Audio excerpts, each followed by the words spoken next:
जय शनिदेव। आइए सुनते हैं शनिवार के दिन शनिदेव की पौराणिक व्रत कथा। एक समय स्वर्गलोक में सबसे बड़ा कौन है के प्रश्न पर नौग्रह में वाद विवाद हो गया। वाद विवाद इतना बढ़ गया कि परस्पर भयंकर युद्ध की परिस्थिति बन गई। निर्णय के लिए सभी देवता देवराज इंद्र के पास पहुंचे और बोले कि हे देवराज, आपको निर्णय करना होगा कि हम में से बड़ा कौन है। देवताओं का प्रश्न सुनकर देवराज इंद्र उलझन में पड़ गए। इंद्र बोले, मैं इस प्रश्न का कोई उत्तर देने में असमर्थ हूँ। हम सभी पृथ्वी लोक पर उज्जैन नगरी राजा विक्रमादित्य के पास चलते हैं। देवराज इंद्र सहित सभी ग्रह देवता उज्जैन नगरी जा पहुंचे। महल में पहुंचकर जब देवताओं ने उनसे अपने प्रश्न पूछा तो राजा विक्रमादित्य भी कुछ देर के लिए परेशान हो उठे, क्योंकि सभी देवता अपनी अपनी शक्तियों के कारण महान थे। किसी को भी छोटा बड़ा कह देने से उनके क्रोध के प्रकोप से भयंकर हानि पहुंच सकती थी। अचानक राजा विक्रमादित्य को एक उपाय सूझा और उन्होंने विभिन्न धातुओं स्वर्ण, रजत, चांदी, कांसा, तम्र, तांबा, शीशा, रागा, जासा, अभ्र व लोहे के 9 आसन बनवाए। धातुओं के गुणों के अनुसार सभी आसनों को एक दूसरे के पीछे रखवाकर उन्होंने देवताओं को अपने आसन ग्रहण करने के लिए कहा।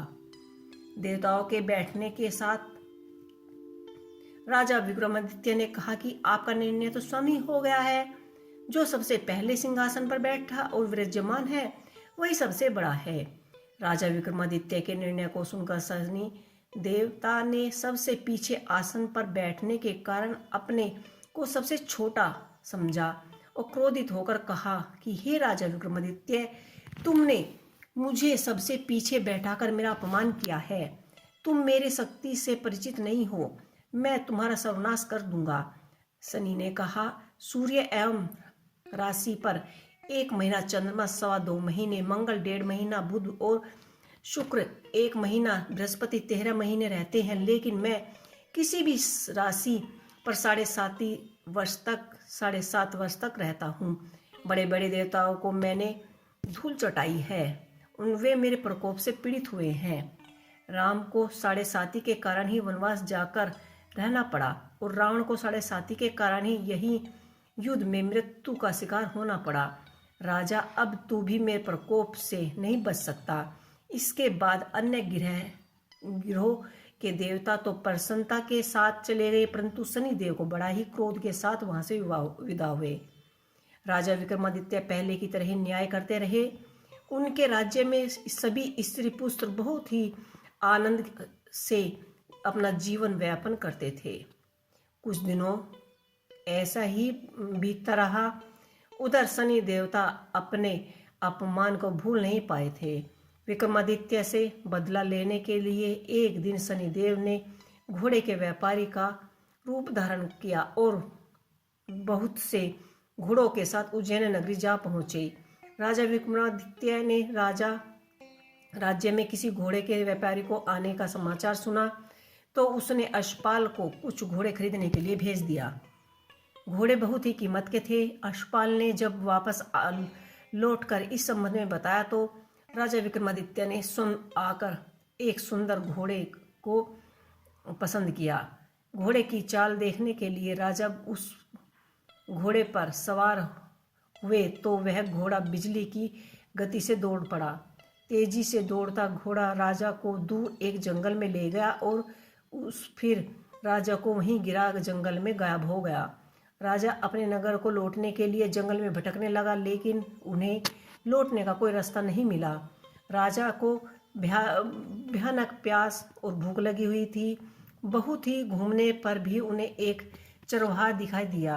राजा ने उससे पानी मांगा। पानी पीकर राजा ने उस चरवाहे को अपनी एक अंगूठी दे दी। फिर उससे रास्ता पूछकर वह जंगल से निकलकर पास के ही एक नगर में जा पहुंचा।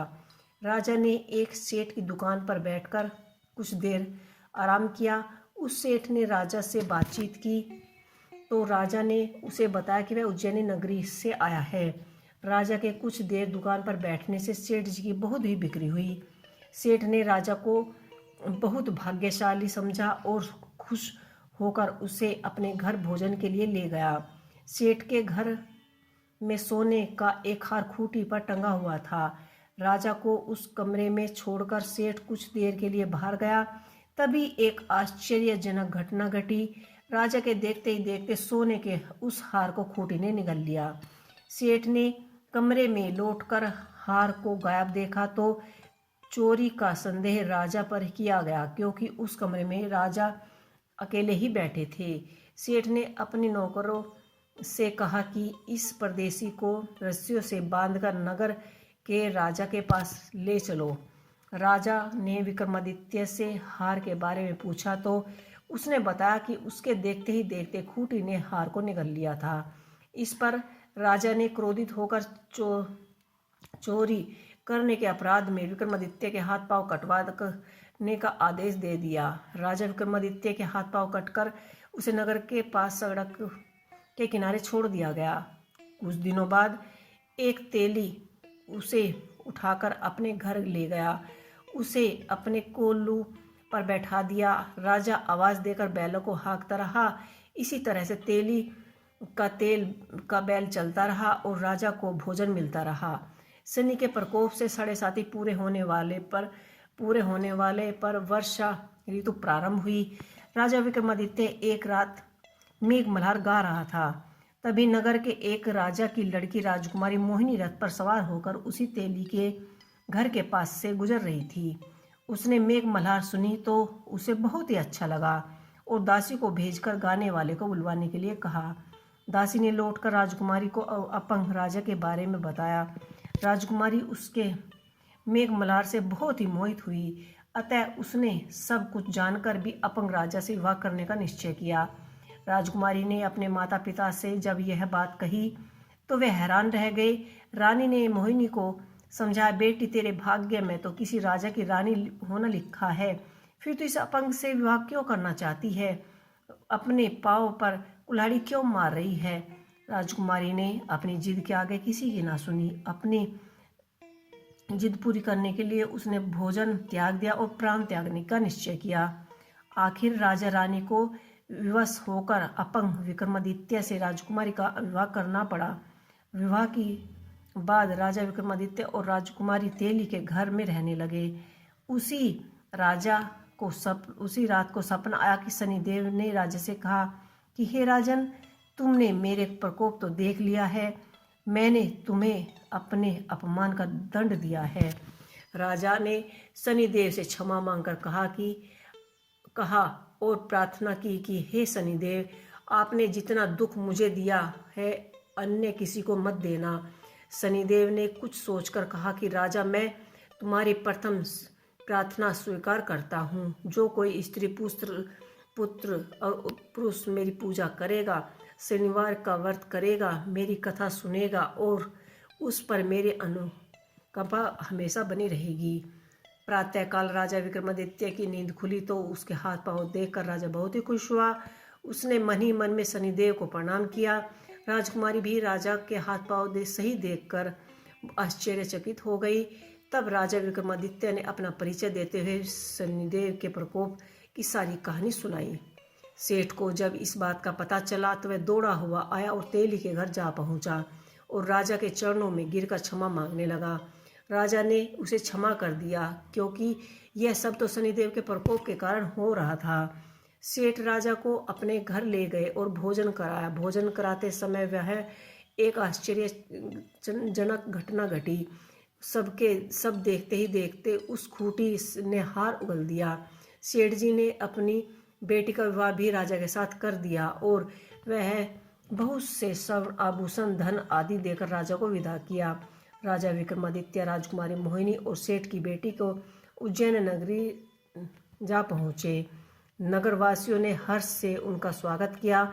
अगले दिन राजा विक्रमादित्य ने पूरे राज्य में घोषणा कराई कि शनिदेव सब देवताओं में श्रेष्ठ है। प्रत्येक स्त्री पुरुष शनिवार को उनका व्रत करे और व्रत कथा सुने। राजा विक्रमादित्य की घोषणा से शनिदेव बहुत ही खुश हुए और प्रसन्न हुए। शनिवार का व्रत करने और व्रत कथा सुनने के कारण सभी लोग की मनोकामनाएं पूर्ण होने लगी और शनिदेव की अनुकंपा से पूरे पूरे शहर में सभी लोग खुशी और आनंद से रहने लगे। तो ये थी शनिदेव की संपूर्ण व्रत कथा। आपको कैसी लगी मुझे कमेंट बॉक्स में लिखकर अवश्य ही बताइएगा। जय शनिदेव।